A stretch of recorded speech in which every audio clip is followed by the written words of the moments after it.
The Gangnam Reverberation Part 1. The shattered mirror rain in Gapyeong was a heavy curtain of black water erasing the pine-forested mountainside. Han Ji-hoo pressed his foot hard against the accelerator, his heart hammering against his ribs like a trapped bird. Behind him, the phantom headlights of aggressive paparazzi vehicles still lingered in the fog. To Asia.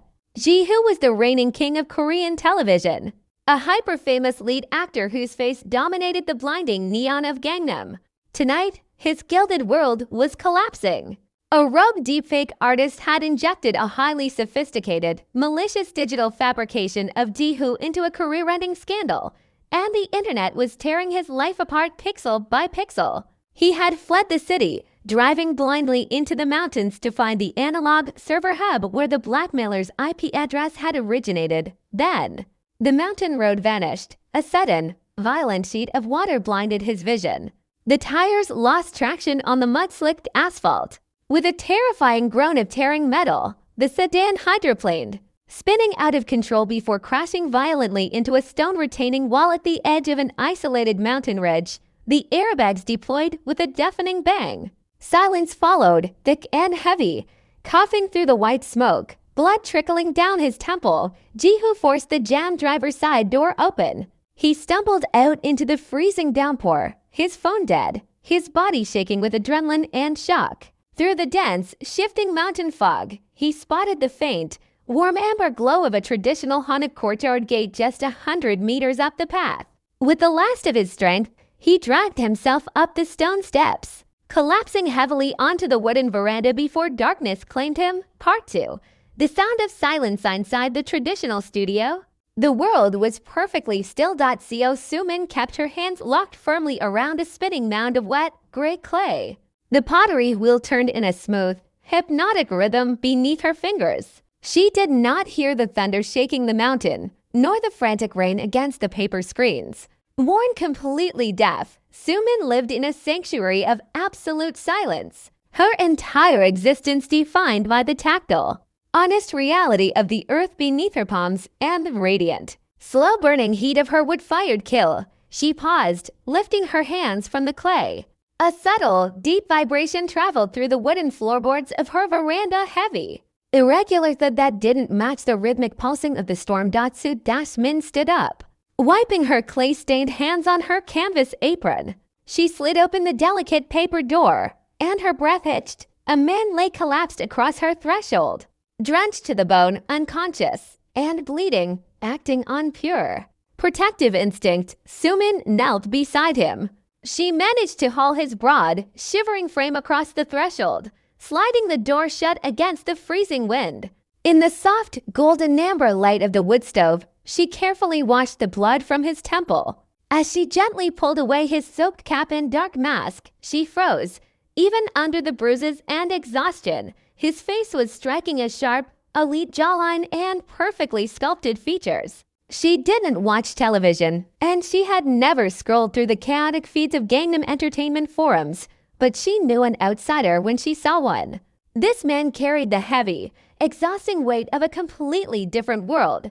Part 3. The tactile wheel. When Ji-hoo finally opened his eyes, the blinding neon glare of Gangnam was gone. He was lying on a soft floor mattress beside a crackling iron stove. The air smelled of wood smoke, rich clay, and drying pine needles. Soo-min was sitting a few feet away, quietly tending to a clay teapot. Seeing him wake, she smiled, a gentle, serene expression that carried no demands, no hidden motives, and no expectations. She held up a small, hand-painted ceramic notepad and a charcoal stick, quickly writing a few elegant characters before holding it up. "Are you okay?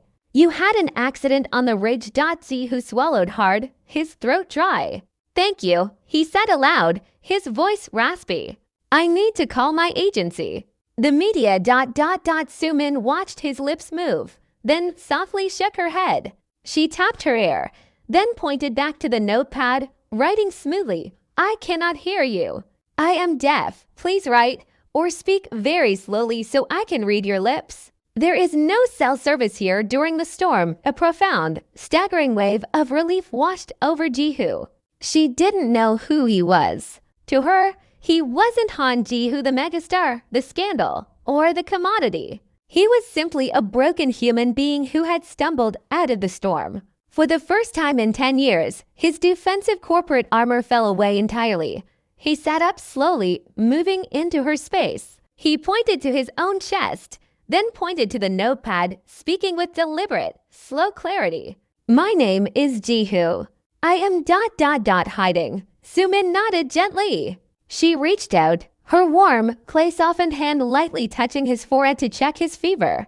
The physical contact was electric, not with the frantic, superficial energy of the city, but with a deep, grounding warmth that traveled straight to his core. Later that night, as the storm continued to isolate them from the grid, Soo-min returned to her pottery wheel.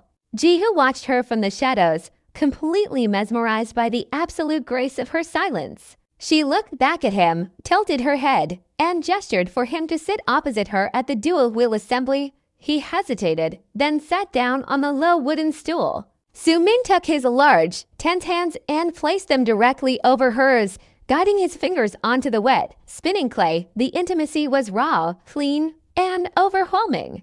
In the silent, amber glow of the kill fire, she taught him how to breathe through his hands. When his fingers gripped too tightly, causing the clay to wobble, she would gently tap his wrist, her eyes locking onto his lips, guiding him to relax. Inhale, he slowed his racing thoughts, matching the slow, rhythmic rotation of the wheel. Touch, the cool, smooth wetness of the earth became a physical shield, blocking out the digital noise of the city. Sync. Soo-min leaned closer, her shoulder pressing flat against his, her head resting gently against his jacket as their hands worked as one single organism, shaping a flawed but beautiful ceramic vessel out of the chaos. Who looked down at her face, his heart expanding with a fierce, protective tenderness. He reached out, his thumb gently wiping a speck of gray clay from her cheek. Soo-min went still, her eyes reflecting the warm firelight as she read the absolute sincerity on his lips. He didn't need words, and she didn't need sound. Their chemistry was a perfect, silent resonance. Part 4. The closing circle. At dawn, the mountain fog began to turn a pale, icy blue. The tranquility of the Hanok was violently shattered. Ji-hoo's dead phone, suddenly catching a brief auxiliary signal as the storm cleared, pulsed with a localized geofence security alert. Security perimeter intrusion detected. Gapyeon sector for media vehicles spotted. Headlights approaching residents through the paper screens. The distant, unmistakable sweep of high-beam headlights cut through the blue mountain mist. The paparazzi had tracked his abandoned vehicle down the ridge and were closing in on her studio. Soo-min felt the heavy, frantic vibration of his sudden movement. She saw the flash of panic return to his eyes as he grabbed his mask and jacket, preparing to run out into the cold to draw the media away from her home. She stepped directly in front of him, her small frame blocking the exit. She grabbed his jacket lapels, her gaze fierce, unyielding, and intensely loyal. She shook her head violently. She took his hand, pulling him away from the main doors and into the dark, subterranean drying room behind the killa maze of heavy wooden shelves stacked with fragile, unfired porcelain shards. She gestured for him to stay perfectly still behind her. The courtyard gates creaked open. The heavy, muffled thuds of footsteps vibrated through the floorboards as aggressive journalists breached the outer veranda, their camera lenses glinting in the morning light. Ji-hoo stood in the absolute dark of the drying room, his chest heaving, the old panic clawing at his throat. But then, Soo-min turned to face him. She wrapped her arms tightly around his waist, burying her face into his chest, locking him into a crushing, comforting embrace. She held him, using her own body as a silent, physical shield against the outside world. He closed his eyes, burying his face in her hair, matching his breathing to the slow, steady rise and fall of her shoulders. He let go of the digital world, anchoring himself entirely to the quiet rhythm of her heart. Outside, the journalists searched the empty Hanok rooms, finding nothing but the wet clay on the wheel and a silent, traditional workshop. They assumed the actor had fled on foot further into the mountains. Within 20 minutes, the heavy thuds of their footsteps faded away, and the headlights receded down the valley. The silence returned to Gapyeong, deeper and sweeter than before. Soo-min slowly pulled back, Looking up into Ji-hoo's clear, bright eyes, she picked up her ceramic notepad, a soft, triumphant smile touching her lips as she wrote, "The noise is gone.